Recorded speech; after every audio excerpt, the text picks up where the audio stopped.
Hiya girls, we are Barney and Lukey and we are the hot young visionaries behind Truffle Pig Wigs. And this is Cliffhangers, the unofficial, unrequested and unhinged RuPaul's Drag Race recap show. The views and opinions expressed on Cliffhangers are from a couple of women who just love drag and have zero real business judging it. If you are not a fan of red-hot acidic critique, turn back now.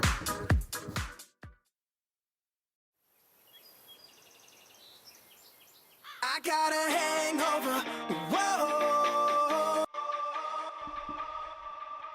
And we are back. Is it 2025 yet? I don't know, it's the 24th of December in the studio, so... I hope it is. By the time this gets out to you, hopefully it's 2025. And if it is, Happy New Year. I don't believe that it will be. No, well, No. May your 2025. What did that person say to us on the street? Have some good times or something. Oh, yeah, you were really like, wow, that's the greatest non-denominational Christmas phrase I've ever It was heard. like but... good times to you or something. I was like, yeah, okay, bitch. I'm into Sure. it. Luke's, for the last time in 2024, take an ice skate with me. Take a stumble. If one too many early morning facials from your beloved long-suffering boyfriend solidified on your face, creating a death mask of man juice, freezing your face, and you could only use the power of lip sync to let the divas know how everything's been with poor old Luke's, what song would you choose? For this week, it could literally just be anything by Crowded House because Yeah. ain't there a lot of people everywhere these days? I know. I'm used to just moving swiftly from room to room, but now it's like, oh, my boyfriend's family members are literally everywhere, and obviously everyone wants a piece of Luke's. Don't know. Because You're the life and soul, ain't ya? Yeah. You're the life and soul. I'd want you at every Christmas party. Can I tell you, this is how stuck I was for a song. On the way here, I had a lovely gobstopper, so my song would be Atomic by Blondie, because it was so sour and it was so fab. Early morning Rihanna gave it sour to me. gobstoppers. Yeah, That's a Rihanna gave it to rando me and I was choice. chewing. Oh, it was absolutely fab. I love a really, really fucking sour sweet, because I'm a sour bitch. When it starts making you Bitter. sweat. Yeah, bitter. No, sour. Well, they're different things, aren't they? They are. What's on the tongue? Sweet, sour, bitter, Salty, salty. umami. Yeah. Some must have been to Japan. The good so. shit. Have you? I wish you'd tell us more about that. It's so strange never hearing It's about funny it. because cut to us in this time next year, you're going to be you're one of them people that's just come back from Japan. It's like, oh wow, my life revolves around Japan. We would have been there for a second time, so we'll be much cooler. Spoiler, much like this is just me now. Spoiler, we're going to Japan. We're also going to touch down in Korea to see. We have a little conglomerate of drag queen girly friends that we make the wigs for. We're talking my boyfriend Nana Youngrong Kim. Uh, we're talking Dooley Queen. Yeah, we're talking Jelly Belly. Love Jelly Belly. We're talking Jongjia. Yeah, Jongjia. There's so many of them. We do a lot of wigs for them, and they all work in this club called Trance in Seoul. And we're going to go over and see them and go hang out with them, and hopefully let them hang out the back of us. I'm going to get a K makeup tutorial. I'd also love to get my colours done. You are obsessed with getting your colours done. I think I'm deep winter, but I just need someone to confirm it for me. Whatever you are, you're frosty. Thank Do you know you. what I mean? I'm going to get one of them lovely scalp where they put the camera on your scalp and say, "Oh, you flaky bitch." I mean, I could tell you that you flaky Yeah, bitch. I mean, sure. I actually put a hair mask in this morning. I'm feeling very rejuve. I'd like to ask you, Go heading on. towards the end of the year, what's been your rose and thorn of the year, Barney? The Rose and Me Thorn. Wow. I'm not going to bring the song out because it's very We've had loud. enough of it. And also, it'll be so nice when it comes back. do you know Won't what I it, mean? though? This is super bait and super grim. But I've been very lucky this year since graduating from drama school, I've been seen by a lot of great people. I've had a lot of in-person. It's been a very, very, very tough year for everyone in the industry because the industry Isn't it just? well, it's basically on its knees. There's no work whatsoever. Everyone's miserable. I already have people from my class after 1 year who have given up. Oh, we had no soundboards. What have you been up to? I already have. There's already a couple of people from my year. Bear in mind, it's only a year of 16. A couple of people from my year that have already dropped out, just being like, it's too much. Like, I can't continue. What with a waste of money. well, Like, I mean, it's like going to Next Top Model and then being like, yeah, I'm not having a makeover. It's like, you're going to get rejected, get bitch. them fucking ice white bangs, ho. Like, Please. let them get. It's like, surely everyone tells you, if you want to get into acting, you've got to learn to face rejection. You can't spend a year doing it and then a year Yeah, but you trying say and that give up. you say that from a place of privilege of knowing the actors that you know do okay. Where it's like there were people in my class that like didn't get an agent, for example. No, but like, don't give up on it. You've just spent a year training in all those thousands of pounds. Like... But some of these people that were under the age of 25 got, which was about over 50% of my class. So annoying because I just missed that mark. Yeah. Too young for it, weren't you? Yeah, They said you shouldn't even be. You should go back to school. Yeah. That you they didn't actually have to pay. Because you get it covered if you're under 25, so that's cool. So that it's less skin in the game for them, not like us old girls that have bankrupted themselves by going. Didn't you do GoFundMe and get money from your family? Wow. Excuse me. Splutter. How dare you trying to hot me up on the pod? Yes, I did do a GoFundMe where I was very, very lucky to receive £2,000 from my loved ones. Do you know how much my... Where was my handwritten thank you letter? Do you know how much it cost me to go to... Do you know how much my fees were? I don't care to know. Oxford? I don't care to know. £18,000. Belly checks and sides. And then I had to pay rent. And then I had to pay rent every single month I was there. It cost me about £30,000 to be at Oxford. And I got £2,000 to my GoFundMe. Do you want me to give you this cat o' nine tails so you can flog yourself on the back? No, I'm just saying it's an expensive game if you ain't got rich parents. You know what I mean? So I feel very, very lucky because I've had. I mean, obviously it would have been much nicer to book every job that I've been up for, but I've had quite a good first year out. I think so. I feel very lucky for that. And then my thorn would be I just don't feel Christmassy at all. I only put my Christmas tree up on the 18th. This is the first year that I've just been like so busy and so disengaged from everything. That I just wish I felt much more Christmassy. What about you? What was your rose and thorn? You know, this is probably all the lovely holidays I've been on. Oh, name them. Recap. Arizona, Italy. It was a multi-destination trip, so I won't bore you with the fine details. Portugal, France, Greece. I thought there was another one. Five holidays. Absolutely outrageous. That might be normal for some people, but for me that is quite crazy. Yeah, absolutely outrageous. And they're all lolly. Yeah. And what about your thorn? I really feel like our planet and the people on it are in danger. You in danger, girl.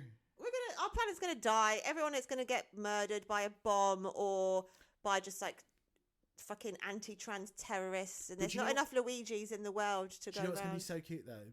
Is we'll probably be dead before. And neither of us are going to have kids. So we're not going to leave anything. So hopefully all of our family will be dead before then. I feel like it's going to happen before we die, sadly. But then we'll move to Wales. I don't want to move to fucking Wales. No We'll move to offence, Wales and girls. We'll just take heroin. Come on. I don't just take heroin once here, not have to commute and then just die straight up. Yeah. As long as we can just make a couple of wigs every now and then for ourselves, do a couple of drag shows. We'll do drag shows. Imagine we all move to Wales. Just us doing it for the sheep. We all move to Wales. And when I say all of us, I mean every single person. We're going to have That's you listeners. Yep. And we just do drag shows every night. It'd be super fucking cute. Actually, do you know what is one of my biggest roses of this year? A bit of a double-edged sword is leaving 3:30 and leaving our studio. My last guardianship that I was there for like nearly 4 years. And I loved it. I lived by myself. It was super cute. And me and Luke's had a studio attached that we were there as well equally for the 4 years. But it's so nice to be back in a house with loved ones and friends and to be out with some greenery and be in a nice... I was in fucking King's Cross, which is like living in an airport. It's so busy and so like hectic. Very many crackheads. So many crackheads. Here, there, and also everywhere. now we've got a gorgeous new studio in Bethnal Green that we're moving into. So yeah, your wigs will be coming from a much nicer place. Well, nicer, question mark, but... Different. Exactly. Can I ask you? I'd love you to. Have you seen the beef between two people I've touched, Azealia Banks and Matty Healy, that's been going on? Who would you say you've touched more? Matty Healy. Yeah, on the dick. Hey! Have you seen? I have, actually. This is quite a throwback. This happened happened about 3 weeks ago, no? Oh, I don't know. I just saw it on TikTok this morning. I thought we'll talk about it. But I mean, if it's old news, I won't bother. No. It's great news, though. Although it made me lose a lot of respect for Matty Healy because he like kind of went in a bit. So basically, Azealia Banks like started coming for Well, first she came for Charlie and was like, Charlie used to be so pretty. I swear, them WeHo gays be having the girls question themselves. Meanwhile, they were scraping K off a cookie sheet, eating cold bossa nova and sharing panties. Which is an evergreen read. I mean, I don't even understand half of it, to be fair. Bossa Nova is a fast food place. What is bossa nova? Yeah. Sure. What kind of burgers? No, I think it might be like Mexican food. So then, mate, Healy hits back saying you need to have a blind spot when it comes to your reads. All the women you attack seem to be culturally relevant, attractive, divisive, and nice people. Things makes you jealous because you're talented, but everything else about you is a failure. Just rap, bro. Which is like quite like a babe, shut the fuck up. Fine. But then when it started to get further and further and further, and he... Well, then she came for Gabrielle, started showing old and new pics, saying even your bitch is a dub at heart. What's a dub? A dub, like just like a par, like. It's like she ain't killing it. Okay, fine. But then she says it's the WeHo drag queens and this eye tape shit. Like, don't come for Doechii, first of all. She already has. Her and Doechii go off on each other on Twitter. And then she's talking about LMAO. Matt was just looking for an opportunity to very mildly prod at me because Taylor dumped him after I pointed out how inappropriate it was for her to be dating a homosexual heroin addict. Lol, he'll be aight. Imagine her at my Christmas party. Come on. And then he comes back, and at that point, if I see one shitbag Twitter barista, I don't know what baristas, say one thing about my Gabby ever, I will use my mental illness to full effect and I will dox and fuck you up. I'm so over pretending to have different standards online because it's not real. Well, a fucking slap is. And then she was like, I'm going to fucking sue you. What type of pussy ass N-word goes online and incriminates himself in this way? LMFAO, a man could slap the shit out of Gabby and you wouldn't do a damn thing. You're too busy kissing men on stage for clout. She's got a lot of homophobia inside her. She's got a lot of homophobia. And I'm not standing up for Matty because... And transphobia. Yeah. He actually, when we... Well, he famously as well went after Rina Sawayama. So he's also... But when me and Mags met him, like, he was like so... Just like so nice, so chill, just like down to earth, just like normal, really fun person.